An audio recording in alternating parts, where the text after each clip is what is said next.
السلام عليكم ورحمة الله.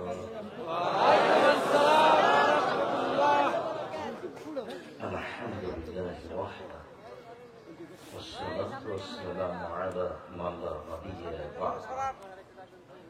أما بعد فأعوذ بالله من الشيطان الرجيم.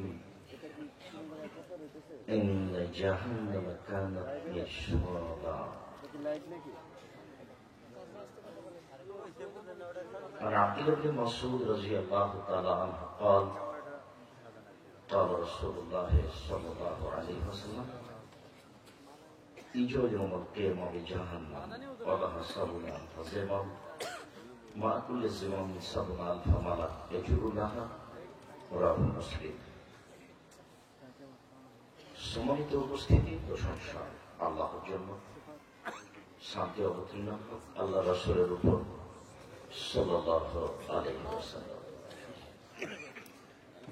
আজকের দিনই বৈঠকের সংক্ষিপ্ত সময়ে বক্তব্যের বিষয় উপস্থিত এই মুহূর্তে যে পরামর্শ দেওয়া হলো তাতে আমাদের আজকের আলোচ্য বিষয় জাহান্নাম। আমরা অবশ্য আপনাদের সামনে আল্লাহ ভীতি আলোচনা করব মনে করছিলাম, তো যেহেতু কর্তৃপক্ষ হিসাবে পরামর্শ দিচ্ছেন জাহান্নাম, আমরা আজকে সংক্ষিপ্ত আলোচনা পেশ করব জাহান্নাম সম্পর্কে। জাহান্নাম সম্পর্কে আলোচনা করতে গিয়ে আমাদের প্রারম্ভের আলোচনা হবে জাহান্নামের পরিচয়, তারপরে সংক্ষিপ্ত কথা হবে জাহান্নামীদের পরিচয়, তারপরে সংক্ষিপ্ত কথা হবে জাহান্নামকে টেনে বিচারের মাঠে নিয়ে যাওয়া হবে, তারপরে সংক্ষিপ্ত কথা হবে জাহান্নাম কথা বলতে পারে, তারপরে সংক্ষিপ্ত কথা হবে জাহান্নামীদেরকে পিছন দিকে হাত বেঁধে জাহান্নামে নিয়ে যাওয়া হবে, তারপরে সংক্ষিপ্ত কথা হবে জাহান্নামের উল্লেখযোগ্য শাস্তি। আলোচনা সাপেক্ষে কিভাবে জাহান্নাম থেকে বাঁচা যায় এ ব্যাপারে একটি ছোট্ট পরামর্শ থাকবে ইনশাআল্লাহ। উল্লিখিত বিষয়ের উপরে কথা বলার পূর্বে আপনাদের সাথে জরুরি কয়েকটি কথা। তার প্রথম কথা হচ্ছে স্টেজটা সাজানো হয়নি। এরপরে স্টেজ সাজালে ডান দিকের মানুষ বাম দিকের মানুষ যেন আমাদেরকে দেখতে পায়, আর এত চেয়ার স্টেজে রাখা হবে না, রাখলেও পরিস্থিতি বজায় রেখে ডান দিক বাম দিকের মানুষ যেন দেখতে পায় এরকম হিসাবে রাখবেন, আমাদের পক্ষ থেকে পরামর্শ। আপনাদের সাথে দ্বিতীয় জরুরি কথা, জায়গার তুলনায় উপস্থিতি অনেক বেশি।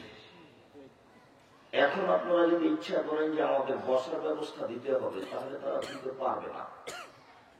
অতএব যে যেখানে আছেন আমাদের দিনী মুসলিম ভাই বোন, আপনারা কথাবার্তা চলাচল কাজকর্ম লেনদেন সবকিছু বন্ধ করে কিছু সময়ের জন্য অতীব গুরুত্বপূর্ণ কথা শোনার চেষ্টা করুন, অনুরোধ রক্ষা করুন।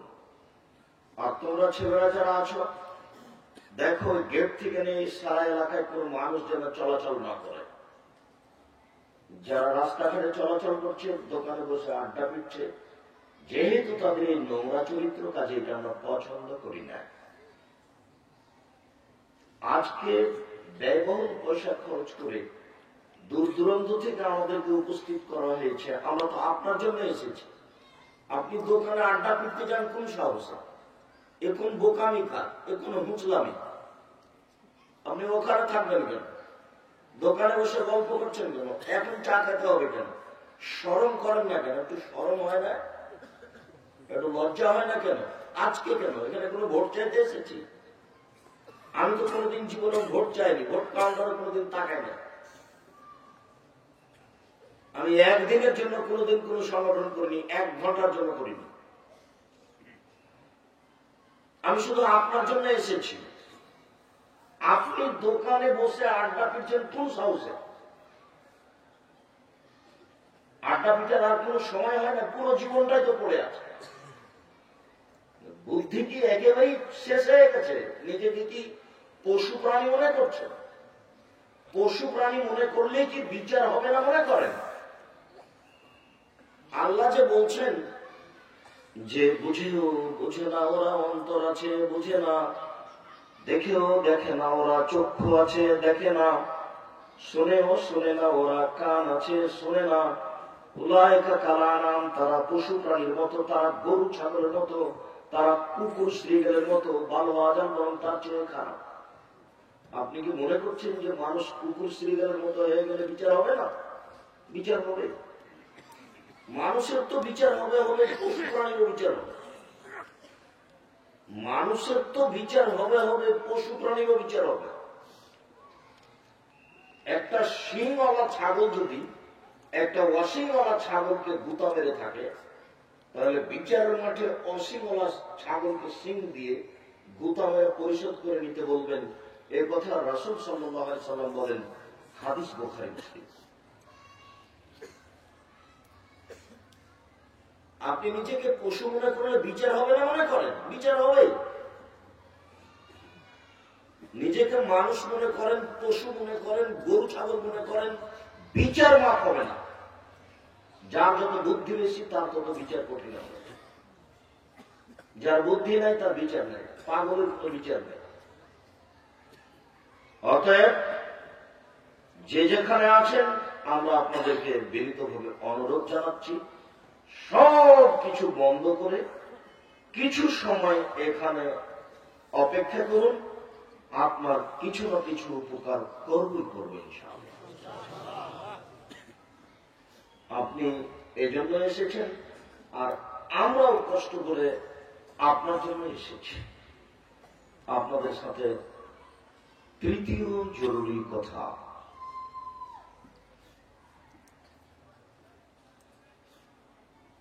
মানুষের সাথে কথা বলার জন্য মুহাম্মদ সাল্লাল্লাহু আলাইহি সাল্লামের পক্ষ থেকে সুন্নাত আগে হবে আসসালামু আলাইকুম।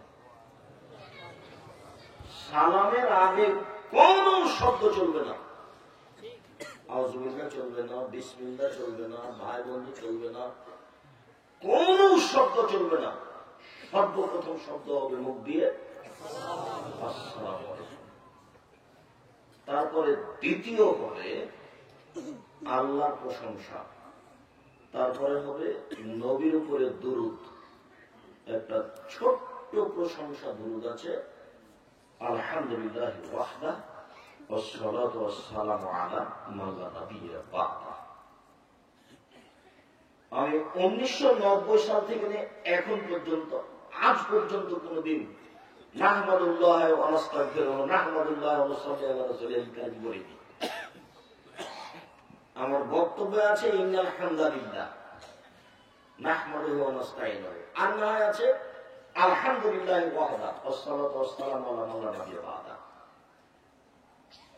আমি কোনদিন মানুষের বানানো প্রশংসা বলিনি আজ অবধি, এখন পর্যন্ত। যেমন ভাবে আপনাকে বলেছি যে আজ অবধি আমি কোনদিন মানুষের কাছে পথ খরচ পাথরও চাইনি, 90 সাল থেকে এখন পর্যন্ত।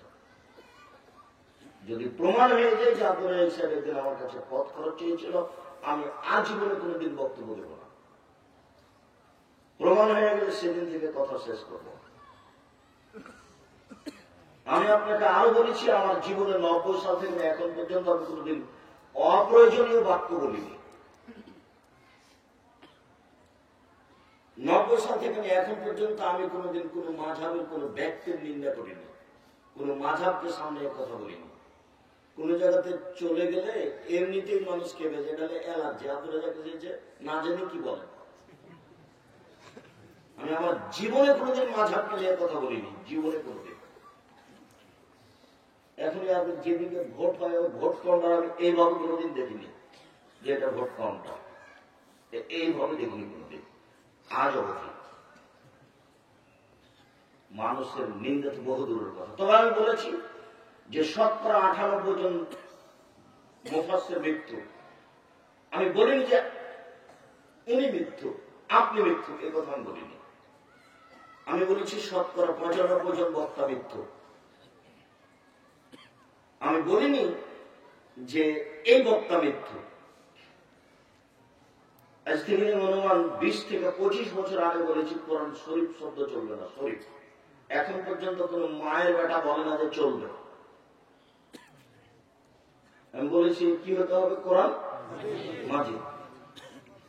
প্রায় 20-25 বছর থেকে আমি বলছি যে সাদ্দাতের কাহিনী মিথ্যে। এমন কোন মায়ের বেটা বলে না যে না সত্য। সাদ্দাতের কাহিনী কোথা, যে এটাই তা জানা না। 6 মাস সময় দিয়েছি খালি খুঁজতে যে আছে কোথায়, তারপরে তদন্ত করে দেখি। 6 মাস খোঁজার পরে আমাকে বলুক যে আপনারা এসে সাদ্দাতের কাহিনী পেয়েছে। এখন সত্য মিথ্যা দেখি। ধর্মের সত্য মিথ্যা ঢুকে আছে, এই কথা আমি বলেছি। মোহাম্মদ সাল্লাল্লাহু আলাইহি ওয়াসাল্লাম যে রাস্তা দিয়ে হাঁটতেন, বুড়ি সে রাস্তায় কাঁটা হাতে রাখতেন। মোহাম্মদের পায়ে কাঁটা ফুটলে বুড়ি খুশি হতেন। একদিন দেখলেন রাস্তায় কাঁটা নেই, তিনি ভাবলেন বুড়ি কিছু হয়েছে। তিনি তার বাড়ি গেলেন, দেখলেন তিনি সত্যি অসুস্থ। তিনি তার পরিচর্যা করলেন, বুড়ি ভালো হয়ে গেল। একবার নগদ ডাহা উঠতে কিয়ামত পর্যন্ত প্রমাণ হবে না। মোহাম্মদ সাল্লাল্লাহু আলাইহি ওয়াসাল্লাম ঈদের মাঠে গেলেন, দেখলেন একটি ছেলে কাঁদছে। তিনি বললেন তুমি কেন কাঁদো? ছেলেটি বলল আমি এতিম। তখন আল্লাহ রাসূল বলেন আমি এতিম ছিলাম, আমি এতিমের স্বাদ বুঝি। তিনি কোলে নিলেন, আয়েশা কোলে দিলেন। আয়েশা তাকে নতুন পোশাক পরালেন, ছেলে খুশি হয়ে গেল। আয়েশা রাদিয়াল্লাহু আনহার বাড়িতে ফকির ভিক্ষা পায় না, নতুন পোশাক আসলো কোথা থেকে? একাধিক সহিহ হাদিস, ভিক্ষুক কোনো ভিক্ষা পায় না।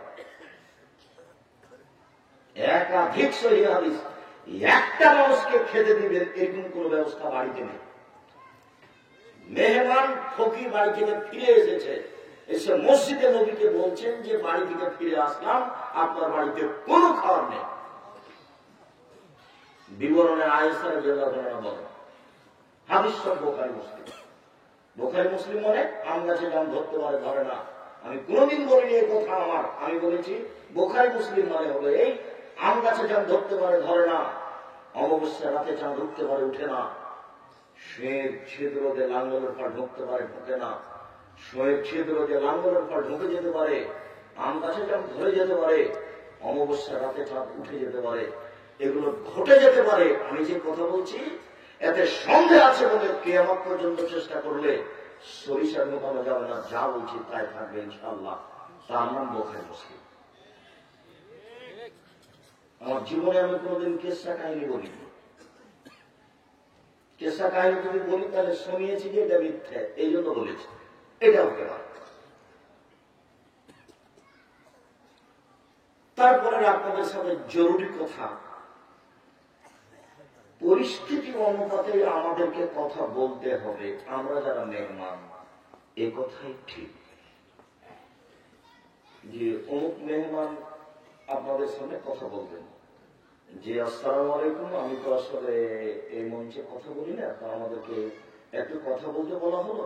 তা আমি সামাজিক ভাবে দায়িত্ব পালন করি, আপনারা আমার জন্য দোয়া করবেন আমি যেন দায়িত্ব পালন করতে পারি। আসসালামু আলাইকুম, এটা হবে সুন্দর। আর আপনাদের জন্য আমি বিনীতভাবে অনুরোধ করছি ধৈর্য। আল্লাহ রাসূল দিন রাত ধৈর্যের কথা বলছেন। আমি নিজেও বুঝতে পারলাম না যে ধৈর্য ধরতে হবে কোথায়, কিভাবে। আল্লাহ বলছেন ফাসবির সাবরান জামিলা, মুহাম্মদ সাল্লাল্লাহু আলাইহি ওয়াসাল্লাম আপনি সুন্দর ধৈর্য ধারণ করুন। ধৈর্যের আবার সুন্দর আছে।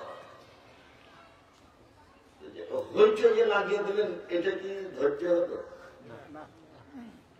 যিনি কথা বলছেন তিনি তো শেষ করবেনই, হয়তো 2 মিনিট দেরি হচ্ছে। আর সবার কথা বলার গতি একই রকম হয়। ধৈর্যের পরিচয় দিতে হবে, সুন্দর ধৈর্য।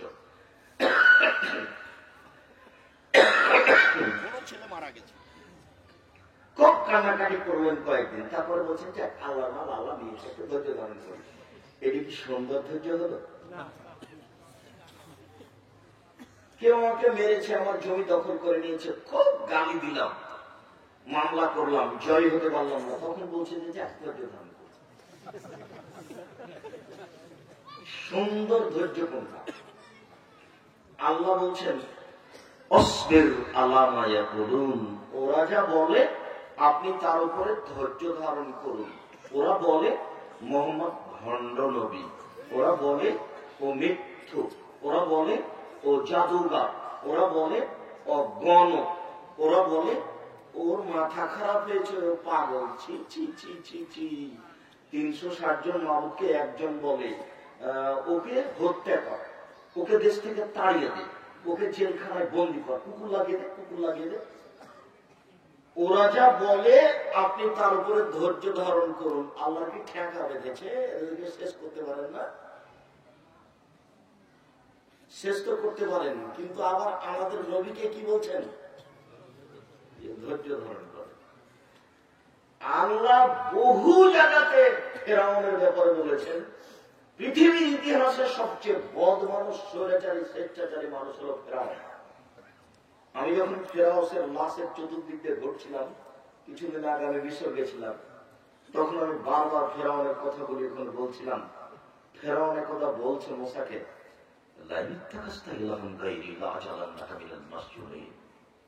মূসা, তুমি যদি আমাকে বাদ দিয়ে অন্য কাউকে মাবুদ হিসাবে গ্রহণ করো, তাহলে তোমাকে আমি জেলখানায় বন্দি করে রাখবো।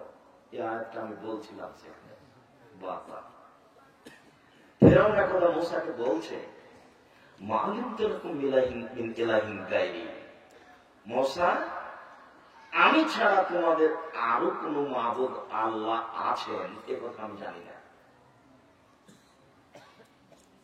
ফেরাউন মূসা আলাইহিস সালামকে বলেছিল, আনা রাব্বুকুমুল আ'লা, আমি হচ্ছি সবচেয়ে বড় আল্লাহ, প্রতিপালক।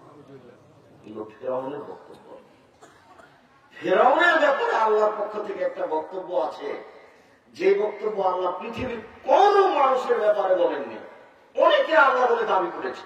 Charles Darwin, Hume, Hegel, Lenin, Karl Marx, Engels, Abraham, আবুলাহ, আবুজাহ, দাকিয়ানুস, টিকেটিস, সিকেটিস, নমরুদ, ফেরাউন, সাদ্দাত, কারণ অনেকেই আল্লাহ বলে দাবি করেছে, কিন্তু ফেরাউনের মতো নোংরা দাবি কেউ করেনি।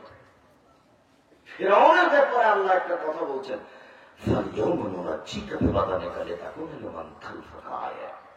ফেরাউন, তোমার এই লাশটা চিরদিনের জন্য রেখে দিলাম, তোমাকে কোন পশু প্রাণী কীট পতঙ্গ খাবে না, তোমাকে দেখে মানুষ উপদেশ গ্রহণ করবে। এইরকম কথা আল্লাহ ফেরাউন ছাড়া কাউকে বলেননি। এরপরেও আল্লাহ মূসাকে বলছেন, ইযহাবা ইলা ফিরাউন ফাকুলা লাহু কাওলান লাইয়িনা। মূসা, হারুন, আপনারা দুই ভাই ফেরাউনের কাছে যান আর নরম ভাষায় কথা বলেন। আল্লাহ কি ঠেকা বেঁধেছে? ফেরাউনের সাথে নরম আবার কি?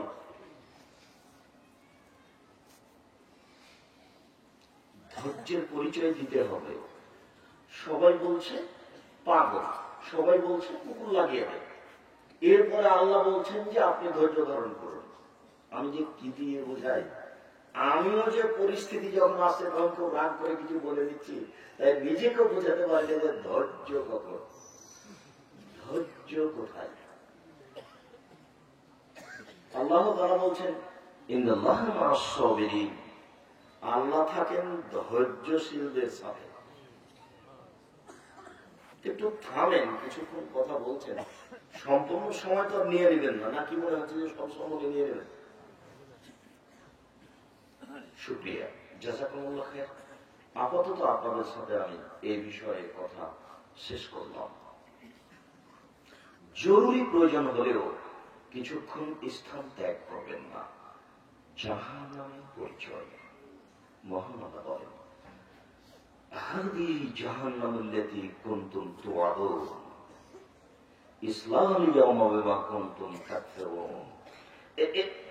এটাই হচ্ছে সেই জাহান্নাম, যে জাহান্নামকে তোমরা অস্বীকার করছিলে, বলছিলে জাহান্নাম আবার কোথায়, কবে জাহান্নাম, এইটা আবার কি, এইটাই সেটা। এখন তোমরা এতে প্রবেশ করো, এ কথা আল্লাহ বলছে। এই সেই জাহান্নাম যাকে তোমরা অস্বীকার করছিলে, এখন তাতে প্রবেশ করো। এটা আল্লাহ বিচার বলবেন। আল্লাহ তাআলা বলেন, হাজিহি জাহান্নামুল্লাতী কুনতুম তুআদুন, হাজিহিন নারুল্লাতী কুনতুম বিহা তুকাদ্দিবুন। এই যে সে জাহান্নাম, যে জাহান্নামকে তোমরা অস্বীকার করছিলে। আসিরুন হাজা আম আনতুম লা তুবসিরুন। আচ্ছা, এটা কি তোমরা জাদু মনে করছো নাকি? আল্লাহ বলছেন জাহান্নামকে সামনে ধরে, কি ব্যাপার, তোমরা কি এটাকে জাদু মনে করছো যে এটা জাহান্নাম নয়? এটা আমরা এমনি জাদু হিসেবে আমাদেরকে দেখাচ্ছে, এইটা কি তোমরা জাদু মনে করছো, না তোমরা আসলে দেখতেই পাচ্ছ না? দেখো তো, এইটা জাহান্নাম আমি যে তোমাদের সামনে তুলে ধরেছি, তোমরা কি এটা কি জাদু মনে করছো নাকি? না তোমাদের কি ধারণা? এরপর আবার বলছেন ইসলাউহা, প্রবেশ করো, ইসলাউহা, প্রবেশ করো, ফাসবিরু, ধৈর্য ধারণ করো, আওলা তাসবিরু, জাহান্নামে ধৈর্য ধারণ করো না, করলেই কি আর না করলেই কি, সালামুন আলাইকুম, তোমাদের জন্য সমান। ইন্নামা তুজজাউনা মা কুনতুম তাকফুরুন মা কুনতুম তা'মালুন। এটা হচ্ছে ওই কাজের বিনিময় যে কাজ তোমরা করছিলে। এটা হলো ওই কাজের বিনিময় যে কাজ তোমরা করছিলে। উপস্থিত বৈঠকের বোনকে আমি শতবার নিষেধ করেছি যে পোশাক পরিবর্তন করে। কথা বলছো কেন? শরম হয় না? আমি এখানে কথা বলছি, তারপরে আপনি কথা বলেন কেন? চুপ থাকেন।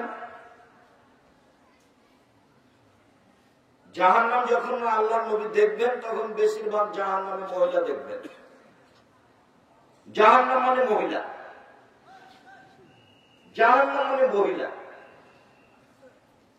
আল্লাহ রাসূল বলছেন সিনফানি মিন আহলিন নার লা আরাহুমা, দুই শ্রেণীর মানুষ আছে জাহান্নামী, আমি তাদের দেখিনি। দুই শ্রেণীর মানুষ আছে জাহান্নামী, আমি তাদের দেখিনি। আল্লাহ নবী বলছেন দুই শ্রেণীর মানুষ আছে জাহান্নামী, আমি তাদের দেখিনি। এক কওমুন মাহুম সিয়াতুন, এক শ্রেণীর মানুষ তাদের হাতে থাকবে লাঠি, কাজ নাবিল বাকারে, গাভীর লেজের মতো, যার এক দিক মোটা আর এক দিক চিকন। ডিএজি সাহেব তো পুলিশ ডিপার্টমেন্টের মানুষ, ওনাদের হাতে লাঠি থাকে। আমি কাউকে খাস করিনি, তবে এক শ্রেণীর মানুষ তাদের হাতে থাকবে লাঠি, গাভীর লেজের মতো। হাদিস বুখারী মুসলিম। গাভীর লেজ একদিক মোটা একদিক চিকন, এজরিবুনা বিহান নাস, তা দিয়ে তারা মানুষকে মারবে। আজকে এই অশিক্ষিত মূর্খ ছেলেগুলি শিক্ষার নামে কলেজ বিশ্ববিদ্যালয়ে গিয়ে দল করে, মারামারি করে। বেটা পড়া বুঝে, পড়া কাকে বলে ওই বুঝে না, আর বাপও বুঝে না, জাতীয় বুঝে না। আর জাতি বুঝলে খাম্বা, সিমেন্ট মাটির তৈরি খাম্বাকে সালাম করে, আর জাতীয় বুঝে না।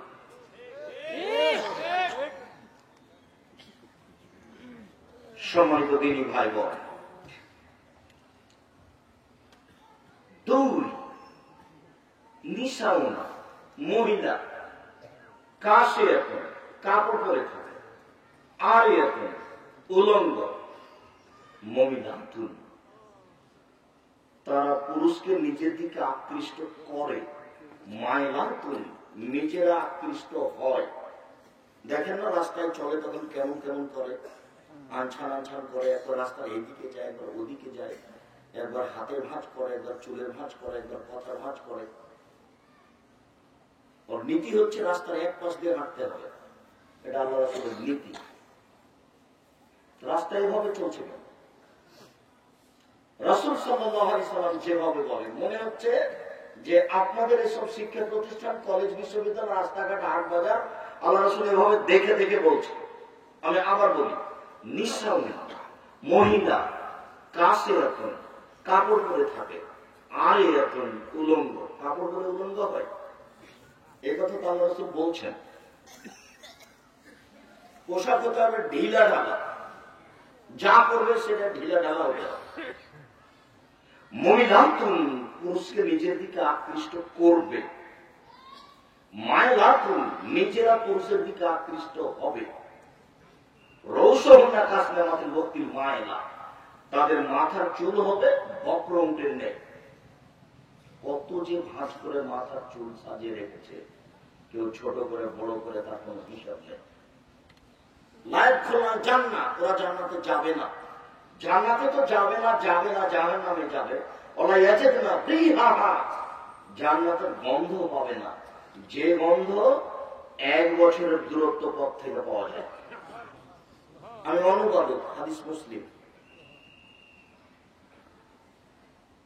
এটা জাহান্নাম। সম্মানিত দিনীগণ, আপনাকে অনুরোধ করছি, এখানে আপনার সাথে একটা পরামর্শ থাকলো। এত তাড়াতাড়ি চলে যাচ্ছেন কেন, আর আগে চলে গেলেন কেন বাড়ি? ডক্টর মুসলিউদ্দিন সাহেবের বক্তব্য বুঝতে পারছেন, উনি উচ্চ শিক্ষিত মানুষ, বক্তব্য উচ্চাঙ্গের হবে, এটাই স্বাভাবিক। আপনাকে একটু ধৈর্য ধারণ করতে হবে না? আসলেন আর ঢং ঢং করে বাড়ি চলে গেলেন।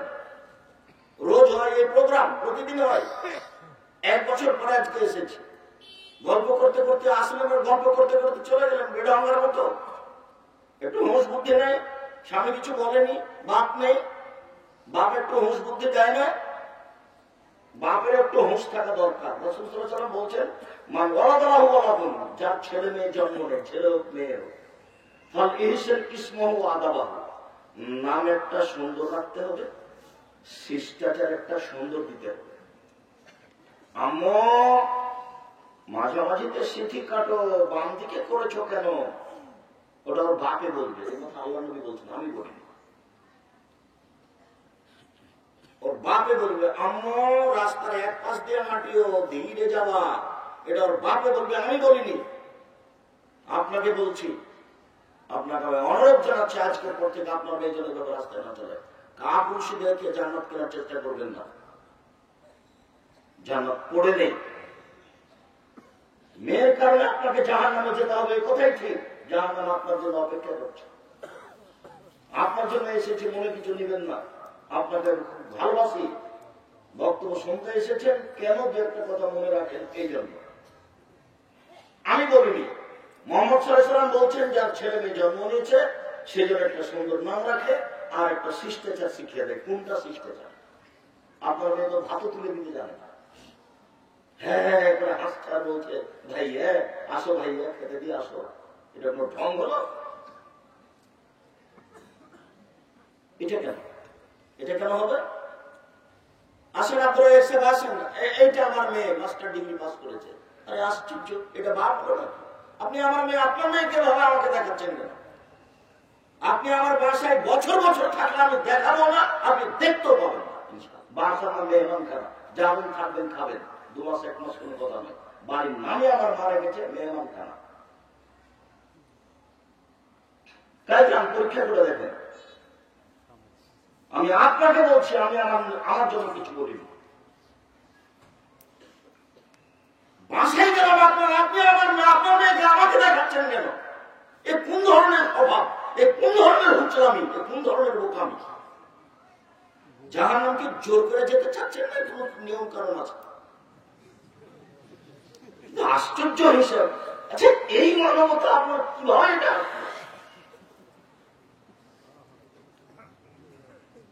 বুঝলাম না কিভাবে এত নিচে নেমে গেলেন। শিষ্টাচার কাকে বলে আমাকে বুঝাতে হবে, আপনিও জানেন। আল্লাহ নবী বলছেন, সুন্দর নাম রাখলো, শিষ্টাচার শেখালো। ফায়জা বালাগা, ছেলে মেয়ে যখন বড় হয়ে গেল, ফলিজা বেজে হোক, বাপে তার বিবাহ দিয়ে দিল। ফায়জা বালাগা, ছেলে মেয়ে যদি বড় হয়ে যায়, অলামিজা বেজে হোক, বাপে যদি বিবাহ না দেয়, ফাইন আসামা ইসমান, ওই ছেলে মেয়ে যদি কোনো পাপ করে, ফাইনাল ইসমল আবিহে, সে পাপ তার বাপের হবে। আমি অনুবাদক, আমার কিছু করার নেই। 1450 বছর পূর্বে মোহাম্মদ সাল্লাল্লাহু আলাইহি ওয়াসাল্লাম এইভাবে বলেছেন, আমি আরবি থেকে আপনাকে বাংলা করে শোনালাম। আমি যদি আর বক্তব্য না দিই, এই হাদিস অনুবাদ করে আজকে চলে যায়, তাহলে যত পয়সা খরচ হয়েছে আর আমাদের আশা, আপনাদের আশা সব যথেষ্ট। আর এ আমার কোনো ব্যক্তিগত কথা নয়, আপনার উপরে আমার কোনো ক্ষোভ নাই, কোনো দুঃখ নেই। আপনি এসেছেন একটু শুনবেন, মানবেন, এটা আমার অনুরোধ। নিজে কিছু করতে পারছি, এদেশের যুগ পরিবেশ পরিস্থিতি খুব কঠিন। মানুষজন যে টাকা পয়সা কিছু দিচ্ছে আমার হাতে না বলাতে এইটুকু বিচার মাঠে জবাব দিতে পারবো কিনা, তাই আমি চিন্তা ভাবনার মধ্যে আছি। দেখুন, নিজে কিছু করছি, এর ভিত্তিতে বিচার মাঠে টিকতে পারবো এটা মনে হয় না। মনে হচ্ছে যে আপনারা মানলে, আপনারা যদি এক একটু আমল করেন, সেখান থেকে আমি যদি এক একটু পাই, এইটুকু দিয়ে যদি কিছু টিকতে পারি, এইটা এ আশায় করে আছে। দেখুন, আপনি যদি উঠে চলে যান, তাহলে আমার তো খুব কষ্ট হবে। আপনি একটা মহিলা মানুষ, এই ফুলবাড়ি এটা তাই না, 2 কিলোমিটার 5 কিলোমিটার দূর থেকে এসেছেন, চলে গেলেন কেন? রোজ তো রাত 12টা 1টা 2টা পর্যন্ত টিভি নিয়ে বসে থাকেন, আজকে গেলেন কেন? কোন শরমে গেলেন? যাবেন কেন? আর আপনাকে বলছি, আপনার এরকম মেয়ে হবে কেন, এরকম স্ত্রী হবে কেন? আপনাকে এই বৈঠকে আমি কয়েকদিন বলেছি, কয়েকবার হচ্ছে, যে স্বামী হলে 5টা জিনিস লাগে। স্বামী হলে 5টা জিনিস লাগে। এক, আমি অনুবাদক, আল্লাহ রাসূল বলছেন, যে মানের কাপড় পরো তুমি, সে মানের বউকে পরাবা। আতিমা মাতা এন্তা, যে মানের খাও তুমি, বউকে সে মানের খাওয়াবা। অলা তুকাব্বে, বউকে কখনো কটু কথা বলবা না। ও হচ্ছে শান্তির জিনিস, ও হচ্ছে তৃপ্তির জিনিস, ওকে মারতে হয় না। ও যে তৃপ্তির জিনিসের কথা আমি বলিনি, এ কথা আল্লাহ বলছেন। আল্লাহ বলছেন যে আমি ওকে সৃষ্টি করেছি লিতাসকুনু ইলাইহা, তুমি যেন সেখানে শান্তি পাও, তৃপ্তি পাও। পৃথিবীর কোন বাড়ি ঘর বিল্ডিং খাদ্য পানি কোন জায়গাতে তৃপ্তি নাই, এখানে যত তৃপ্তি আছে এ কথা আল্লাহ বলেন, আমি বলিনি। তাকে কত কথা বলবেন কেন? টাকা দিতে দেরি করলে তাকে পিটাবেন, বাড়ি থেকে বের করে দিবেন, শ্বশুরের কাছে টাকা চাবেন, শ্বশুরের কাছে টাকা চাবেন। তোমাকে আমি ভিক্ষা করে খেতে বলেছি, ভিক্ষা করে খেতে বলবো কেন? পৃথিবী অনেক বড়, শেষ পর্যন্ত আমি তোমাকে মানুষের বাড়িতে কাজ করে খেতে বলেছি।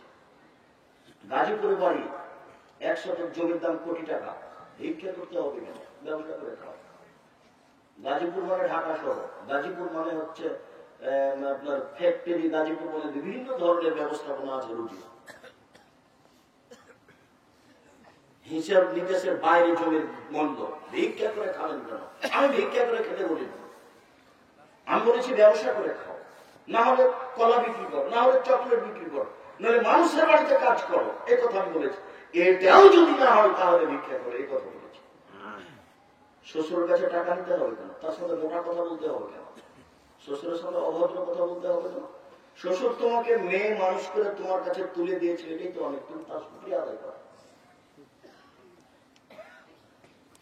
সম্মানিত দিনী ভাই বোন, কটু কথা বলতে হবে না।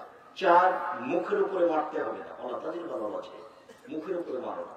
5, ওলা তাতর খাইলা ফিল বাইতে, বউকে নিজের বাড়ি ছাড়া কোথাও যেতে দিতে হবে না। এ কথা আমি বলিনি, আমি অনুবাদক। চাচার বাড়ি, খালার বাড়ি, ফুপুর বাড়ি, নানির বাড়ি, মায়ের বাড়ি, কোথাও যাবে না জরুরি প্রয়োজন ছাড়া।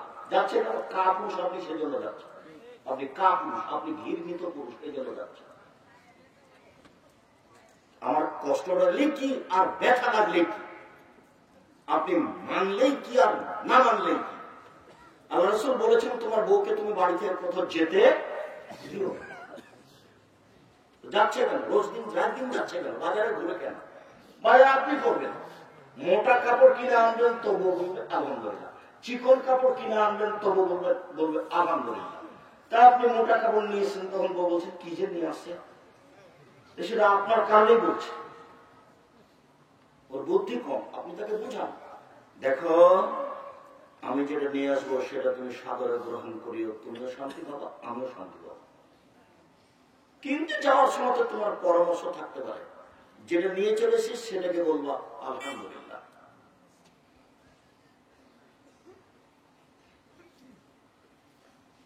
দুইজন মিলে সুন্দরভাবে নরম হয়ে পরস্পরের ভদ্রতা বজায় রেখে সংসার করবেন। আল্লাহ বলছেন যে একজন আর একজনের পোশাক, বলেন তো আমি এটা কি ব্যাখ্যা করতে পারি? আপনি তার কাপড় আর ও আপনার কাপড় নেন, এবার কি ব্যাখ্যা করবেন? এটা কটু কথা বলা যায় এখানে?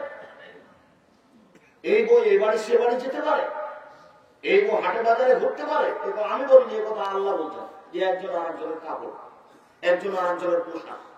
এটাকে আপনি কি বুঝেন? কেন কেন গল্প করছে? কেন এখনো গল্প করছে? এটা আপনারই মেয়ে, এখন গল্প করছে। এই মুহূর্তে জবাব আপনি দিয়ে উপস্থিত বৈঠকে মুসলিম বোন শোনেন, জাহান্নাম থেকে বেঁচে যাবেন চারটা কাজ করলে। জান্নাতের সবটি দরজা খোলা আপনার জন্য, চারটা কাজ করবেন। এরকম সুযোগ পুরুষের নেই, এত বড় সুযোগ পুরুষের নেই। চারটা কাজ করেন, জান্নাতের সবটি দরজা খোলা। এক, সালাত খামসা, 5 ওয়াক্ত সালাত আদায় করেন। 2, সমাজ সাহারা, রমজান মাসে সিয়াম থাকবেন, রোজা। 3, আতাত বালা, স্বামীকে মেনে চলবেন, তিতা লাগলেও মিঠা লাগলেও। যদি মনে করেন যে এর সাথে চলা যাবে না, তাহলে খোলা তালাক দিয়ে দেন। বলেন গ্রামের চেয়ারম্যান মেম্বারকে যে আমি এর সাথে থাকবো না, মিটে যাবে।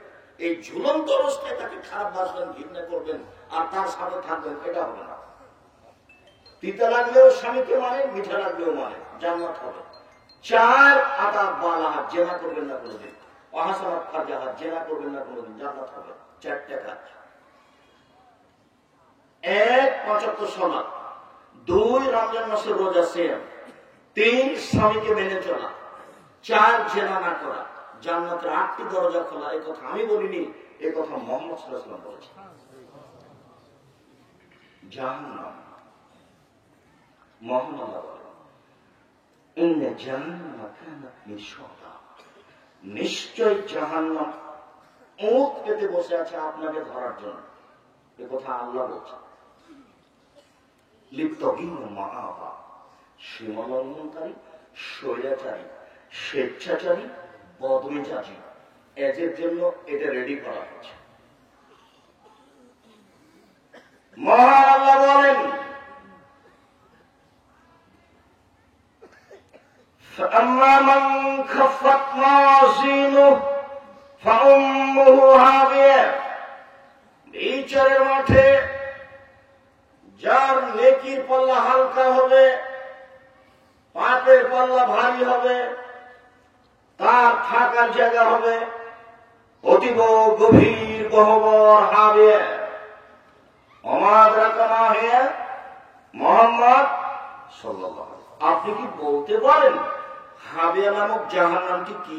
আল্লাহ আমাদের নবীকে বলছেন। আপনি কি হাবিয়া নামক জাহান্নামের পরিচয় বলতে পারেন? আমি বলি, নারুন হামিয়া, তা হচ্ছে জ্বলন্ত উত্তপ্ত আগুন। জাহান্নাম বলতে আগুনের টুকরাকে বোঝানো হয়। মহান আল্লাহ বলেন, কাল্লা লা ইউনবাযান্না ফিল হুতামা, ওমা আদরাকা মাল হুতামা, কখনো নহে, অবশ্যই অবশ্যই তাকে চূর্ণ বিচূর্ণকারী হোতামা নামক জাহান্নামে নিক্ষেপ করা হবে। ওমা আদরাকা মাল হুতামা, মুহাম্মদ সাল্লাল্লাহু আলাইহি ওয়াসাল্লাম, আপনি কি বলতে পারেন হোতামা নামক জাহান্নামটি কি? আপনার কি হোতামা নামক জাহান্নামের পরিচয় জানা আছে? আমি বলি, নারুল্লাহিল মুকাদা, তা হচ্ছে জ্বলন্ত উত্তপ্ত আগুন। এইভাবে আল্লাহ বলছেন। জাহান্নামের পরিচয় আল্লাহ বলেন, সাউসবিহে সাকার, অচিরেই আমি তাকে সাকার নামক জাহান্নামে নিক্ষেপ করব। ওমা আদরাকা মা সাকার, মুহাম্মদ আপনি কি সাকার নামক জাহান্নামের পরিচয় দিতে পারেন? আপনার কি জানা আছে সাকার নামক জাহান্নামের পরিচয়? আমি বলি লা তুবকি ওয়ালা তাযা। সাকার এমন একটি জাহান্নাম, যে জাহান্নাম মানুষকে ছাড়েও না, যে জাহান্নাম মানুষকে মারেও না, যেখানে মানুষ বাঁচবেও না, যেখানে মানুষ মরবেও না, তার নাম জাহান্নাম। এই কথা আল্লাহ তাআলা অন্য জায়গাতে বলেন, লা ইয়ামুতু ফিহা ওয়া লা ইয়াহইয়া। এই ছেলে বসো, কেউ কারো গায়ে হাত দিয়ে থাকবেন না, নিজ নিজ গতিতে রেডি হয়ে থাকেন। জাহান্নাম এমন একটি জায়গা যেখানে মানুষ মরবেও না, যেখানে মানুষ বাঁচবেও না। আল্লাহ তাআলা বলেন, ওয়ায়াতিল মাউতু মিন কুল্লি মাকানিন ওয়া হুয়া বিমাইয়্যিত। জাহান্নাম এমন একটি জায়গা যেখানে মানুষকে মরণ চতুর্দিক থেকে ঘেরে ধরবে, কিন্তু মরবে না। সব দিক থেকে মরণ তাকে চেপে ধরবে, কিন্তু মরবে না।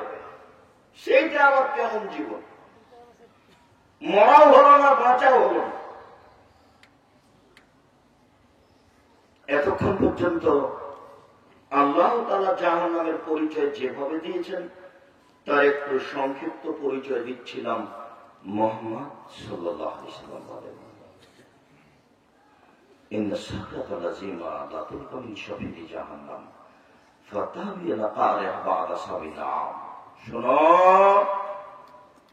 জাহান্নামের মুখের উপরে বিশাল একটি পাথর, 1 কোটি মণ ওজনের একটি পাথর যদি ছেড়ে দেওয়া হয়, নিচে যেতে সময় লাগবে 70 বছরেরও কিছু বেশি।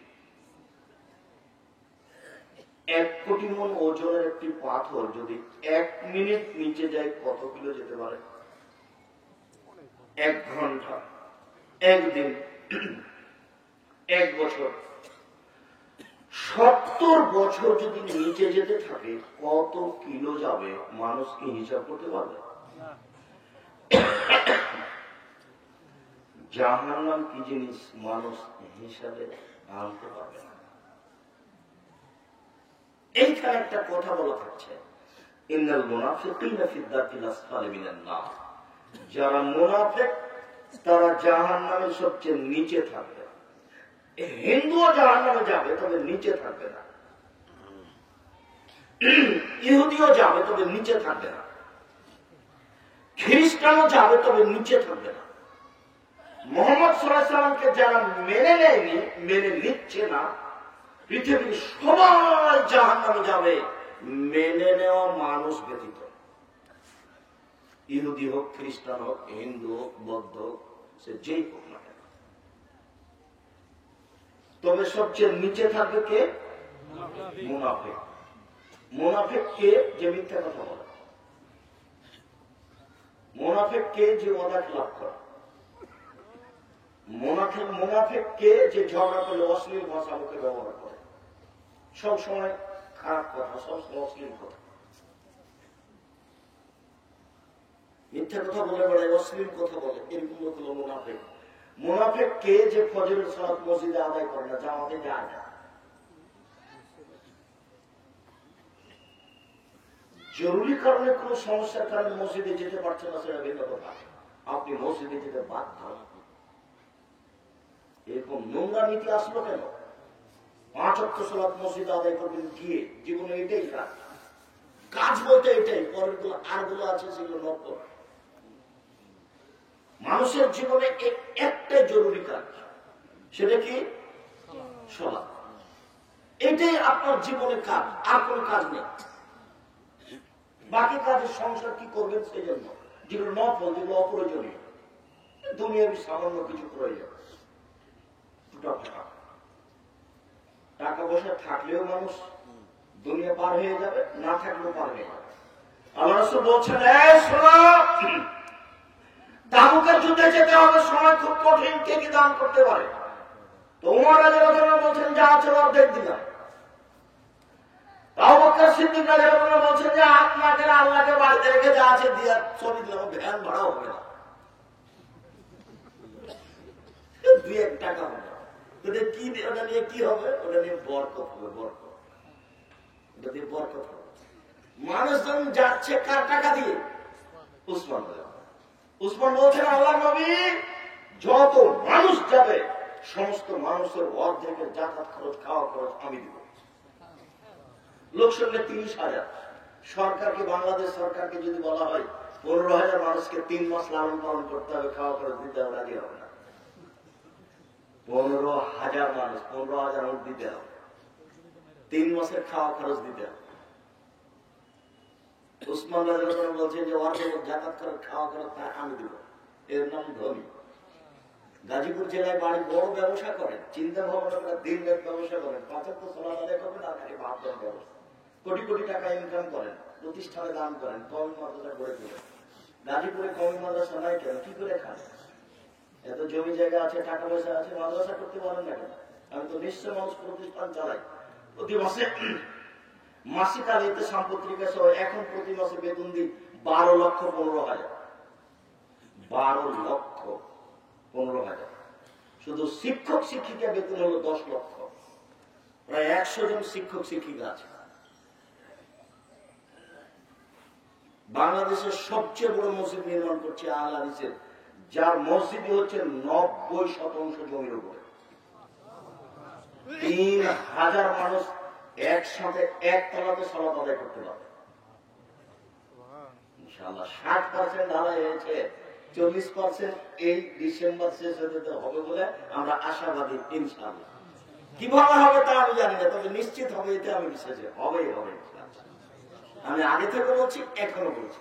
আর আপনাকে আমি সহযোগিতার কথা বলিনি, আমি বলছি দোয়া করবেন যে আল্লাহ হিসেবে যেটা করছেন সেটা কবুল করেন। যে আপনি তাকে না দিলেও তো হচ্ছে, তো কেউ তো দিচ্ছে, আপনি ফাঁক পড়ে আছেন, তা আমি কি করবো? আমার কিছু করার আছে? আমি আপনাদের টাকা খাই না, এটা আমার বিশ্বাস।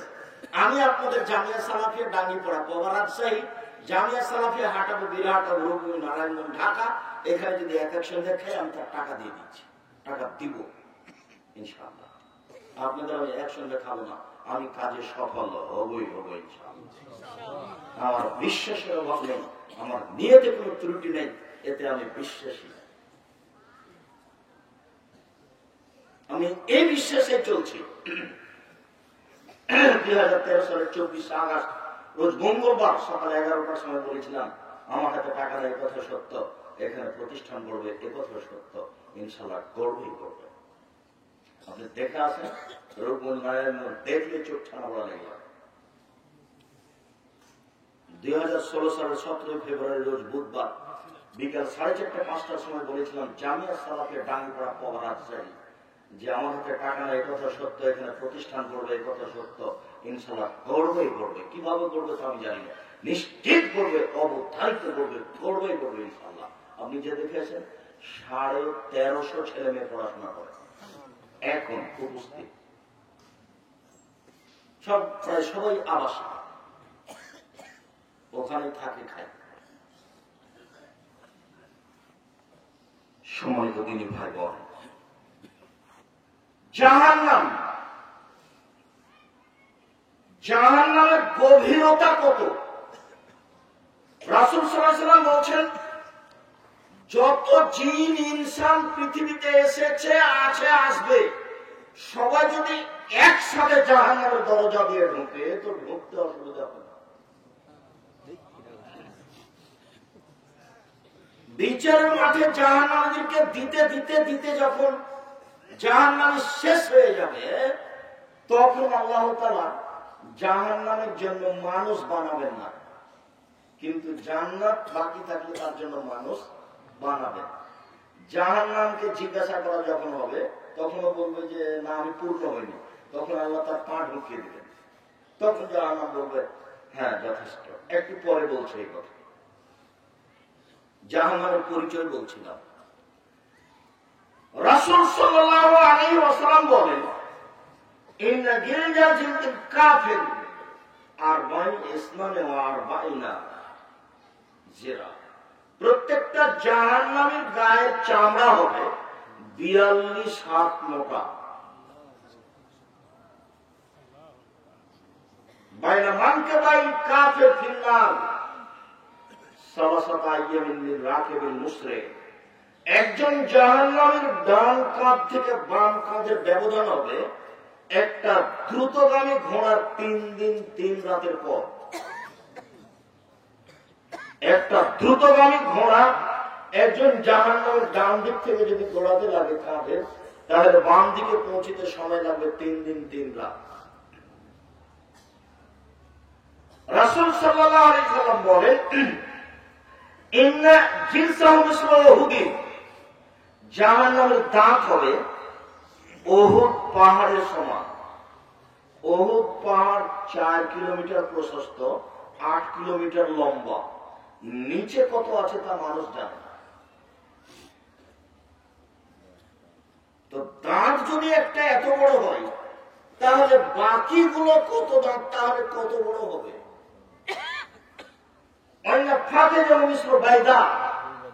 একজন জাহান্নামের পুরো রান হবে বাইজা পাহাড়ের সমান। বাইজা পাহাড় হলো 39 কিলোমিটার লম্বা। রাসূল সাল্লাল্লাহু আলাইহি ওয়াসাল্লাম বলেন, আইনা মাজলিসুহু বাইনা মক্কা ওয়াল মদিনা, একজন জাহান্নামীর বসার জায়গা মক্কা থেকে মদিনা 400 কিলোমিটার, 450 কিলোমিটার। একজন জাহান্নামীর বসার জায়গা 450 কিলোমিটার। প্রতি হাজারে 999 জন লোক জাহান্নামে যাবে। প্রতি হাজারে 999 জন লোক জাহান্নামে যাবে। আর একজনের বসার জায়গা হলো 450 কিলোমিটার। তাহলে জাহান্নাম কত বড়। মাঝে মধ্যে একটু ভাবা উচিত। দিন রাত রাসূল সাল্লাল্লাহু আলাইহি সাল্লাম বলতেন, আল্লাহুম্মা ইন্নী আউযু বিকা মিন আযাবি জাহান্নাম, আল্লাহ তোমার কাছে আমি জাহান্নামের শাস্তি থেকে বাঁচতে চাই। রব্বানা আতিনা ফিদ দুনিয়া হাসানাতাও ওয়া ফিল আখিরাতি হাসানাতাও ওয়া কিনা আযাবান নার। আল্লাহ তুমি ইহকালে কল্যাণ দাও, পরকালে কল্যাণ দাও, তুমি জাহান্নাম থেকে বাঁচাও। কল্যাণের সাথে জাহান্নামকে টেনে নিয়ে এসেছে। কল্যাণ দাও আর জাহান্নাম থেকে বাঁচাও। নিজে দিন রাত আয়েশা রাদিয়াল্লাহু আনহা বলছেন, জীবনে কোনদিন এমন একদিন তিনি সালাত আদায় করেননি যেই সালাতে সালাম ফিরার শেষে তিনি জাহান্নাম থেকে বাঁচতে চান না। বলেন তো এই যে বাক্যটা বললাম এর অর্থ কি? প্রতিদিন যখনই সালাত আদায় করেছেন, সালাম ফিরার পূর্বে তিনি বলেছেন, আল্লাহুম্মা ইন্নী আউযু বিকা মিন আযাবি জাহান্নাম, আউযু বিকা মিন আযাবিল কবর, আউযু বিকা মিন ফিতনাতিল মাসীহিদ দাজ্জাল, আউযু বিকা মিন ফিতনাতিল মাহইয়া ওয়াল মামাত, আল্লাহুম্মা ইন্নী আউযু বিকা মিনাল মাকসামি ওয়াল মাগরাম। এই কথা তিনি বলেছেন। এই দোয়াটার শেষে ঋণ কথা আছে। ঋণ, তুমি আমাকে ঋণ থেকে বাঁচাও। ব্যাংক থেকে লোন নিয়ে ব্যবসা করবেন না। 3 দিনের মধ্যে সব লোন ফেরত দেন। সমন্বয়ের 7 দিন, সমন্বয়ের 3 মাস। ব্যবসা চালু করতে হবে চকলেট দিয়ে, তাহলে ঋণ নেওয়া লাগবে না। 5 বছর চকলেট, 5 বছর কলা, 5 বছর কাপড়, 5 বছর মিশিং, বাকি 5 বছর ফ্যাক্টরি, বুঝলেন, গাজীপুরের সবচেয়ে বড় ধরে 30 বছর সময় লাগবে। একদিনই যদি আপনি 5 কোটি টাকা লোন নিয়ে কলকাতাতে হিরোইন কিনেন আর ঢাকাতে বিক্রি করেন, তাহলে কি হবে? লোন ছাড়া ব্যবসা চলে না। ব্যবসা আপনি করতে জানেন না তো ব্যবসা করবেন কি দিয়ে? আপনার উৎসই হারাম, আপনার বুদ্ধিই নেই। আল্লাহ রাসূল বলতেন, এই শোনো, এই লোকের ঋণ আছে নাকি? জানাজা রেডি, সব রেডি, মানুষ সব রেডি, আল্লাহু আকবার শুরু হবে। এই ঋণ আছে নাকি? বলেছি। তাহলে তোমার পর আমি গেলাম, তার মানে জানাজা হবে না। কোটি টাকা ঋণ নিয়ে চলে গেলেন, মরে গেলেন, ছেলে মেয়ে ঠিক করবে, পাগল হয়েছে নাকি? দিন রাত এই কথা বলতেন যে ঋণ থেকে তোমার কাছে বাঁচতে চাই, ঋণ থেকে তোমার কাছে বাঁচতে চাই, দয়া করে তুমি আমাকে ঋণ থেকে বাঁচাও। ঋণ নিবেন ছেলে মেয়ের রুজির জন্য, 3 দিনের জন্য, 1 দিনের জন্য 200 টাকা দেন, একটু চাউল কিনে ছেলে মেয়ের মুখে দেবো। এটা তো 10 বছর 20 বছর আগে ছিল, সেটা ঋণ ছিল। এখন আপনি ওখানে ঋণ নিতে গেলেন কেন? কোন হিসাবে? সম্মানিত দিনী ভাই বোন, সংক্ষিপ্ত ভাবে জাহান্নামের পরিচয় শেষ করলাম। জাহান্নামকে বিচার মাঠে টেনে নিয়ে যাওয়া হবে। মহান আল্লাহ বলেন, জাহান্নামকে বিচার মাঠে টেনে হেঁচড়ে নিয়ে যাওয়া হবে। জাহান্নাম রেডি আছে, মাটির নিচে থাকা যেখানে থাকে জাহান্নাম রেডি আছে, প্রস্তুত। আব্দুল্লাহ ইবনে মাসউদ রাদিয়াল্লাহু তাআলা আনহু বলেন, রাসূল সাল্লাল্লাহু আলাইহি ওয়াসাল্লাম বলেছেন, ইজা ইয়াউমুল কিয়ামাতে জাহান্নাম ওয়া হাসাবুনাল ফাসিমান, বিচার মাঠে জাহান্নামকে টেনে নিয়ে যাওয়া হবে। তার গায়ে লাগানো থাকবে 70,000 লোহার রশি। মা কুলেছে মামিন সাবুনাল, প্রত্যেক রশির সাথে থাকবেন 70,000 ফেরেশতা। একজন ফেরেশতার এত ক্ষমতা, এই বিশাল পৃথিবীতে এইভাবে হাত দিয়ে গোটা পৃথিবীকে উল্টে দিতে পারে। এক একজন ফেরেশতার এত ক্ষমতা, এক একটা রশিতে থাকবেন 70,000 ফেরেশতা, আর জাহান্নামের গায়ে রশি লাগা থাকবে 70,000। আল্লাহ ইচ্ছা করলেই তাকে এমনিতে পৌঁছে দিতে পারেন, কিন্তু এরকম করবেন না। বিচার মাঠে জাহান্নামকে টেনে নিয়ে যাওয়া হবে। জাহান্নাম কত বড়, জান্নাত কত বড়। বিচারের মাঠে থাকবে জাহান্নাম, বিচারের মাঠে থাকবে জান্নাত, বিচারের মাঠে থাকবে মানুষ, বিচারের মাঠে থাকবে জিন, বিচারের মাঠে থাকবে পশু প্রাণী, বিচারের মাঠে থাকবেন আল্লাহ, বিচারের মাঠে থাকবেন ফেরেশতা। কি দিয়ে বুঝায় আপনাকে আমি বিচারের মাঠ কত বড়।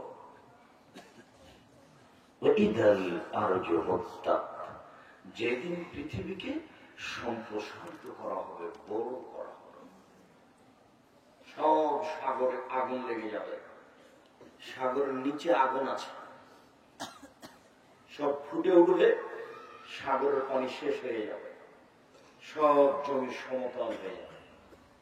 সমতল জমি থেকে মানুষ কবর থেকে উঠে খালি ছুটতে থাকবে তার লক্ষ্য বস্তুর দিকে, উঠে ছুটতে থাকবে একবারে, উলঙ্গ অবস্থায় কারো পরনে কাপড় থাকবে না। ঈশ্বর বিচার মাঠে প্রত্যেকে একাত্রিত করা হবে খালি পায়ে, উলঙ্গ অবস্থায়। কারো খাতনা দেওয়া, খাতনা বুঝেন কি? মুসলমানি দেওয়া থাকবে না। মুসলমানি দেওয়া বুঝে? কারো খাতনা দেওয়া থাকবে না, মুসলমানি দেওয়া থাকবে না, মুসলমানি বিহীন, পরনে কাপড় থাকবে না, পায়ে জুতা স্যান্ডেল থাকবে না, উলঙ্গ অবস্থায় সবাই খালি ছুটে যাবে। আয়েশা রাদিয়াল্লাহু আনহা বলছেন, একজন পুরুষ আরেকজন পুরুষের দিকে, নারীর দিকে লক্ষ্য করবে। মহিলা পুরুষ উলঙ্গ অবস্থায় বিচারের পয়েন্টে উঠবে না, এটা কেমন কথা বুঝলাম না।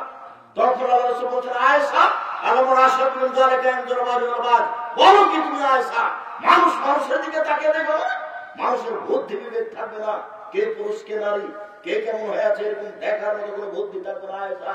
তার নাম বিচারের মাঠ। বিচারের মাঠ যখন শুরু হবে তখন আল্লাহ তাআলা বলবেন, আলিয়াউমা লা তামলিকু নাফসুন শাইআ ওয়া আমরুহু ইলাল্লাহ। আজ কোন মানুষ কোন মানুষের কোনো উপকার করতে পারবে না, একচ্ছত্র মালিকানা আল্লাহর হাতে, আমার হাতে থাকবে। সেদিন তিনি বলবেন, আইনাল জাব্বার আইনাল মুতাকাব্বির, স্বৈরাচারী স্বেচ্ছাচারী অহংকারী ভূত মজেদের কোথায়? মালিকুল আল্লাহ, আমি হচ্ছি রাজা বিরাজ। এটা বিচারের সূচনা। সবসময় তিনি রহমান নাম, তার আরেকটা নাম আছে কাহার। একটু নরম হবেন না, যেভাবে হওয়ার বিচার সেভাবে হবে। বুঝাতে পারি না আপনাকে বিচার কাকে বলে। টাকা দিয়ে ঠোঁট পার হয়ে যায়, যার জন্য মনে করছে যে সবটাই মনে হয় বিচার এরকম। একটু 2-1 মিনিট পরকাল ভাববেন। জাহান্নাম আর জান্নাতের আলোচনা করেছেন আল্লাহ রাসূল পরকালমুখী করার জন্য। মানুষ যেন দুনিয়ার চিন্তা ভাবনা ছেড়ে একটু পরকালমুখী হয়, একটু ভাবে। জাহান্নামকে টেনে বিচার মাঠে নিয়ে যাওয়া হবে। জাহান্নাম কথা বলতে পারে, এদিকে দেখেন, জাহান্নাম কথা বলতে পারে, আশ্চর্য ব্যাপার।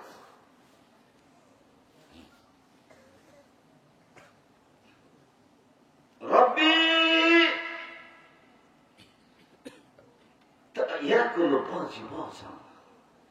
হে আমার প্রতিপালক, জাহান্নাম বলবে, হে আমার প্রতিপালক, আমার কিছু অংশকে ধরে খাচ্ছে। একদিকের আগুন ঝাপটা মেরে আরেকদিকের আগুনকে ধরে খাচ্ছে, আরেকদিকের আগুন ঝাপটা মেরে আরেকদিকের আগুনকে ধরে খাচ্ছে। একটু কথা শুনবেন কি? আমার ভিতরে যে শাস্তি আছে আগুনের, এটা একটু লাঘব হালকা করবেন কি? জাহান্নাম তার প্রতিপালকের কাছে অভিযোগ করলো। দেখেন জাহান্নাম কথা বলতে অভিযোগ করতে পারে। জাহান্নাম তার প্রতিপালকের কাছে অভিযোগ করলো, বলল, রব্বি, আমার কিছু অংশকে ধরে খায়, আপনি কি আমার প্রতি একটু দয়া করবেন? তখন আল্লাহ বলছেন, আচ্ছা ঠিক আছে, আমি তোমার অভিযোগ মেনে নিলাম। তুমি একবার শ্বাস ছাড়বে আর একবার শ্বাস ধরবে। শ্বাস ছাড়লে পৃথিবী 6 মাস গরম থাকবে, শ্বাস ধরলে পৃথিবী 6 মাস ঠান্ডা থাকবে। ঠান্ডা এলাকা থেকে তুমি একবার শ্বাস ছাড়বে, গরম এলাকা থেকে তুমি একবার শ্বাস ছাড়বে। জাহান্নাম যখন ঠান্ডা এলাকা থেকে শ্বাস ছাড়ে, পৃথিবীর যেখানে যেমন শ্বাস পৌঁছে সেখানে তেমন ঠান্ডা, যেখানে পৌঁছে না সেখানে ঠান্ডা নেই। গরম এলাকা থেকে শ্বাস ছাড়ে, যেখানে যেমন শ্বাস পৌঁছে সেখানে সেমন গরম উত্তপ্ত এলাকা পরিস্থিতি, আর যেখানে পৌঁছে না সেখানে নাতিশীত সমান সমান মধ্যম পরিস্থিতি। ওটা জাহান্নামের কারণে এটা ঘটে থাকে। জাহান্নাম কথা বলতে পারে, অভিযোগ করছে।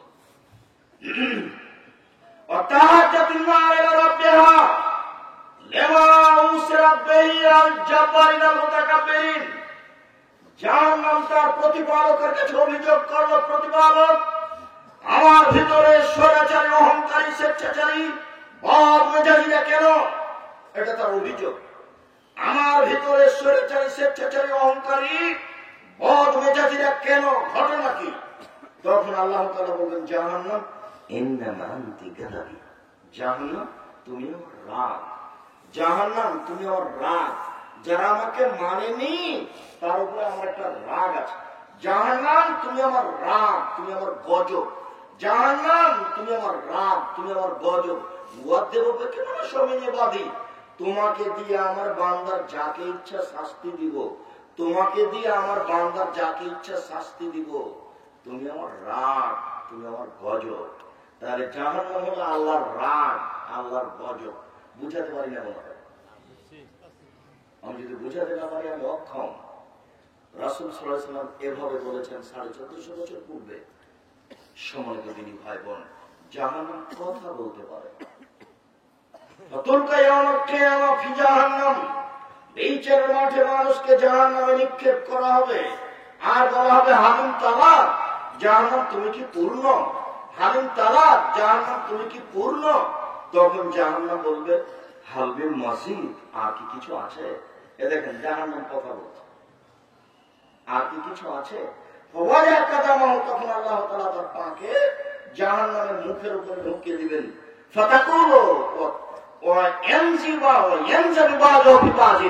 জাহান্নামের কিছু অংশের মধ্যে ঢুকে একবারে চাপা লেগে যাবে পায়ের আঘাতে, আর বলবে, আল্লাহ যথেষ্ট, যথেষ্ট। জাহান্নাম বলবে, যথেষ্ট, আর লাগবে না, আর লাগবে না। সম্মানিত দিনী ভাই বোন, আল্লাহর আকার আকৃতি আছে। যারা বলছেন আল্লাহ নিরাকার, তার জবাব কি এখানে?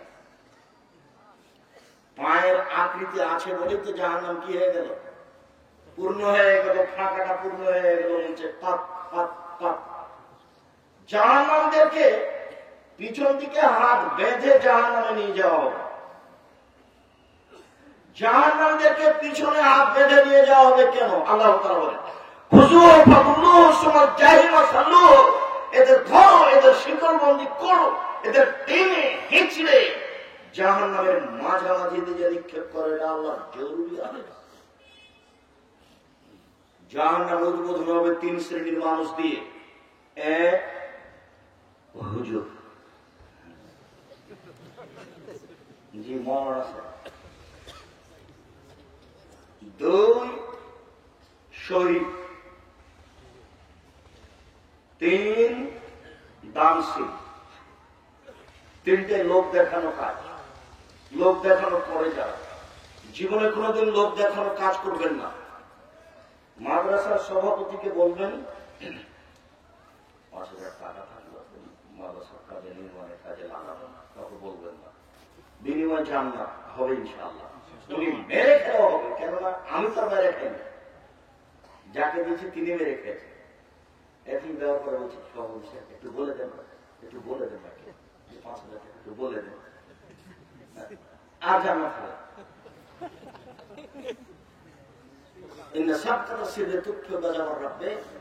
গোপন দানে আল্লাহর রাগ মিটে যায়। আল্লাহ আপনার উপরে খুব রাগ করে আছেন, জাহান্নামে দিবেন। কিছু দান করেছেন নরম হয়ে গেছে, জাহান্নামীদেরকে পিছন দিকে হাত বেঁধে নিয়ে যাওয়া হবে। আপনি বলতে পারেন আব্দুল্লাহ সাহেব, পিছন দিকে হাত বাঁধা হবে কেন? মূলত অপমান করার জন্য। বিচারের মাঠে ফেরাউনের হাত বাঁধা থাকবে, দেখা যাবে কে খুলে দিতে পারে। বিচারের মাঠে 17টা দেশের সদস্য ইন্দিরা গান্ধীর হাত বাঁধা থাকবে, দেখা যাবে সেদিন কে খুলে দিতে পারে। বিচারের মাঠে ভিক্টোরিয়া মহারানী যে এলিজাবেথের হাত বাঁধা থাকবে, দেখা যাবে সেদিন কে হাত খুলে দিতে পারে। রংপুর গাইবান্ধা পলাশবাড়ির মুজিবুর বিএসসি বলেছিলেন, আমি জেলে যেতে রাজি আছি, আমার হাতে হাত করা দেওয়া হয় না যেন, মানে এটা অপমান, আমি এমনিতে যাব, আমি এমনিতে যেতে রাজি আছি, আমি হাতে হাত করা দেওয়া অবস্থায় যেতে রাজি নয়। সবার হাত পিছন দিকে বাঁধা থাকবে, এই জন্য মাঠ থেকে পালিয়ে যাবে।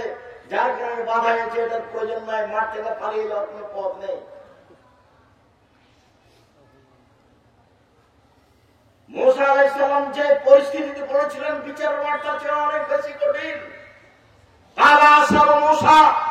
মুসা আলাইহিস সালামের সঙ্গী সাথী বলেছিলেন, যখন মুসা আলাইহিস সালাম পালিয়ে যাচ্ছিলেন, ফেরাউন ধরার জন্য পিছে থেকে ধাওয়া করছিল, সামনে সাগর, সঙ্গী সাথী বলেছিল ডানে ফেরাউন, বামে ফেরাউন, পিছনে সাগর, পিছনে ফেরাউন, সামনে সাগর, ডানে ফেরাউন তার সৈন্য সামন্ত, বামে ফেরাউন তার সৈন্য সামন্ত, পিছনে ফেরাউন তার সৈন্য, সামনে সাগর, বাঁচার কোনো পথ নেই, আমরা আটকা পড়েছি। তখন তার সঙ্গী সাথী মুসা আলাইহিস সালাম বলেছিলেন, কাল্লা, কখনো নহে, অসম্ভব, এটা হতে পারে না, ফেরাউন আমাকে ধরতে পারে না, আমার সাথে আমার প্রতিপাল করেছেন, তিনি আমাকে পথ দেখাবেন। এই পরিস্থিতি যত জটিল, বিচারের মাঠ তার চেয়ে অনেক অনেক অনেক বেশি কঠিন। বিচারের মাঠ থেকে কেউ পালিয়ে যেতে পারবে, এই কারণে হাত বাঁধা হয়েছে নয়, মূলত কি করার জন্য? অপমান করার জন্য। আরেকটা ব্যাপার আছে, প্রত্যেকটা মানুষ শেষ সময়ে হাত কাজে লাগায়, হাতকে কাজে লাগায়। একটা রিক্সা এসে ধাক্কা মেরেছে, সর্বপ্রথমে নিজেকে বাঁচাতে গিয়ে কি ব্যবহার করে? হাত দুটি ব্যবহার করে। জাহান্নামে যখন নিক্ষেপ করা হবে, তখন কোন মানুষ যেন হাত ব্যবহার করতে না পারে, সেই জন্য পিছন দিকে বাধা থাকবে। জাহান্নামের খড়ি হবে মানুষ ও পাথর। মহান আল্লাহ বলেন, অকুদহান নাস ওয়াল হিজারা, মানুষ হবে আর পাথর হবে জাহান্নামের খড়ি। জাহান্নামে এরকম কোন কাঠ খড়ি থাকবে না, জাহান্নামে কোন কয়লা থাকবে না, জাহান্নামের খড়ি হচ্ছে মানুষ এবং পাথর। আপনি বলতে পারেন, আব্দুর রাজ্জাক সাহেব, মানুষ নয় পাপ করেছে, জাহান্নামে যাবে, পাথর কি পাপ করলো?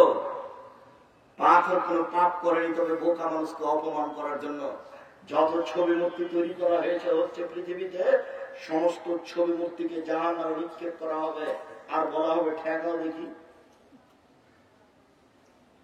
তোমাকে তো দিয়েছি, তোমার নেতাকে দিয়েছে, ঠেকাও দেখি। সবকে বিচারের মাঠে অপমান করার জন্য পাথরকে, মূর্তিকে জাহান্নামে দেওয়া হবে। মানুষ বুঝতে পারছে না এর পরিস্থিতি কত কঠিন, কত জটিল। যে পেপার পত্রিকাতে ছবি আছে, ওইটে আপনি সচেতন মানুষ আপনার বাড়িতে কোনো জায়গাতে ফ্রি পড়ে থাকতে পারে না, ঘরে পড়ে থাকতে পারে না, ওই জায়গাতে সালাত হবে না, এ কথাই চূড়ান্ত। ওই ঘরে নামাজ হবে না, এ কথাই চূড়ান্ত। সব পেপার পত্রিকা এক ঘরে থাকতে হবে, যেখানে আপনি সালাত আদায় করেন না, থাকেন না। বই পুস্তক, আপনার ছেলে মেয়ের খাতা কলম যেগুলোতে ছবি আছে তার উপরে কাগজ লাগাতে হবে যে আপনি যে আপনার স্ত্রীর জন্য একটা তেল কিনে নিয়ে এসেছেন তার গায়ের উপরে ছবি আছে, নিয়ে আসার সাথে সাথে তার মুখের উপরে কালি মারতে হবে। এটা জরুরি আদেশ। যে টিনের ঘর সাজানো আছে, সমস্ত টিনের ওই মুখের উপরে যে এ আছে, মূর্তি আছে, আপনার হাঁস আছে বা যা আছে, তার উপরে কালি মারতে হবে। কালি মারা পর্যন্ত এই ঘরে রাত অতিবাহিত করা যাবে না। ঘর থাক, বাইরে থাকে, আজ গিয়ে ঘরে থাকবেন না, বাইরে থাকেন। কালকে কামলা দিয়ে সব কালি মেরে রাতে থাকবেন। সভাপতি সাহেব, আপনার মসজিদে টিন দেওয়া আছে, আপনার সাথে আমার জরুরি কথা। আপনার কালকে খরচ, টাকা না থাকলে কারো কাছে টাকা কর্জ নেবেন। কালকে দুটা কামলা ঠিক করবেন, ও সমস্ত টিনের ওই ছবির মুখের উপরে আলকাতরা লাগাবেন। আলকাতরা বুঝেন আপনারা? যে কোনো একটা রং লাগাবে। সভাপতি সাহেব, আপনি কিসের সভাপতি আমি বুঝতে পারি না। আপনার মসজিদে তো আমি একদিন ঢুকিনি, আপনার মনে নেই? মসজিদের ওই মেহরাবে দেখা ছিল একদিকে আল্লাহ একদিকে মোহাম্মদ। আপনি তো আপনার মসজিদে আমাকে রাখতে পারেননি। আমি থাকি না, কোনোদিনই থাকবো না। আপনার ঘরে, আপনার বাড়িতে নোয়াখালী আপনার মনে পড়ে না? ঘরে ঢুকে দেখলাম খাটের দেওয়া আছে ময়ূর, খাটের পিছনে ময়ূর পড়া আছে দুটো, যেদিকে মাথা থাকে। আমি বললাম যে আমি তো ঘরে থাকবো না। ভদ্রলোককে আল্লাহ ভালো করুক, জান্নাতবাসী করুক, মারা গেছে, তা নিয়ে সে আগে ময়ূরের মাথা কাটলো, তারপরে থেকেছে। যে আপনি বাইরে দাঁড়িয়ে থাকছেন, আপনি কাটেন, তারপরে ভিতরে ঢুকবেন।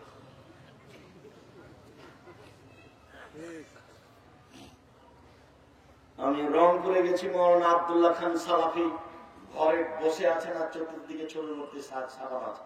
আসসালামু আলাইকুম, জি ভাইজান কেমন আছেন? আর আপনি এখানে বসে গেলেন? আরে আপনারা একশো মহাদ্দেশ মানুষ, আপনি আসেন না? জি না, জি না, আমি এখানে যেতে পারি না। আমি ওখান থেকে ফিরে গেলাম। আমরা ভাই, তোমাদের যদি কোনো ভালো জায়গা থাকে পুরে ঘর, সেখানে নিয়ে চলে, যদি না থাকে তাহলে আমি এই জায়গায় চললাম। তাড়াহুড়া করে এক জায়গাতে নিয়ে গেল। সেদিন ভদ্রলোক বক্তব্য দিতে দিতে 4-5 মিনিট বক্তব্য দিয়েই কথা বন্ধ হয়ে গেল। 6 দিন পরে ঢাকা হাসপাতালে মারা গেছে। সম্মানিত দিনী ভাই বোন, আপনাকে আমি অনুরোধ জানাচ্ছি, জাহান্নামের উল্লেখযোগ্য শাস্তি হচ্ছে আগুন। জাহান্নামের উল্লেখযোগ্য শাস্তি হচ্ছে আগুন। মানুষকে আগুন দিয়ে পোড়ানো হবে। দুনিয়াতে যে আগুন আছে, জাহান্নামের আগুন তার চেয়ে 69 গুণ বেশি ক্ষমতাধর। খড়ের, ধানের খড়, বুঝুন আপনারা, ধানের খড়ের আগুনের ক্ষমতা যত, সাধারণ কাঠের ক্ষমতা তার চেয়ে বেশি। সাধারণ কাঠের ক্ষমতা যত, তেঁতুল কাঠের ক্ষমতা তার চেয়ে বেশি। তেঁতুল কাঠের ক্ষমতা যত, গ্যাসের আগুনের ক্ষমতা তার চেয়ে বেশি। মানুষের কাছে আগুনের ক্ষমতার কমবেশ রয়েছে, জাহান্নামেও আগুনের ক্ষমতার কমবেশ। দুনিয়াতে যে আগুন রয়েছে এর চেয়ে 69 গুণ বেশি তার ক্ষমতা। আল্লাহ তাআলা বলেন, কুল্লুমান জুলুদুহুম বাদাল্লাহুম জুলুদান গায়রাহা, যতবার ও আগুনে চলে যাবে ততবার রেডি করা হবে। যতবার আগুনে চলে যাবে ততবার তাকে রেডি করা হবে। আল্লাহ তাআলা বলেন, সাউলাকুম সাউদা, বিশাল বিশাল করে আগুনের পাহাড় করে রেখেছি। আমি উঠতে বলবো, নামতে বলবো, উঠতে বলবো, নামতে বলবো, উঠতে বলবো, নামতে বলবো। রাসূল সাল্লাল্লাহু আলাইহি ওয়াসাল্লাম বলেন, মানুষগুলি জাহান্নামের আগুনে থাকবে, আলা কাদরে আমালিহিম, তার কর্ম অনুপাতে। মিনুমায় কাবায়ে, কারো কারো আগুন হবে পায়ের টাকনু পর্যন্ত। অমিনুমায় রোবাতায়ে, কারো কারো আগুন হবে পায়ের হাঁটু পর্যন্ত। অমিনুমায় হাত পায়ে, কারো কারো আগুন হবে কোমর পর্যন্ত। অমিনুমায় তার পথেই, কারো কারো আগুন হবে নাক কান পর্যন্ত।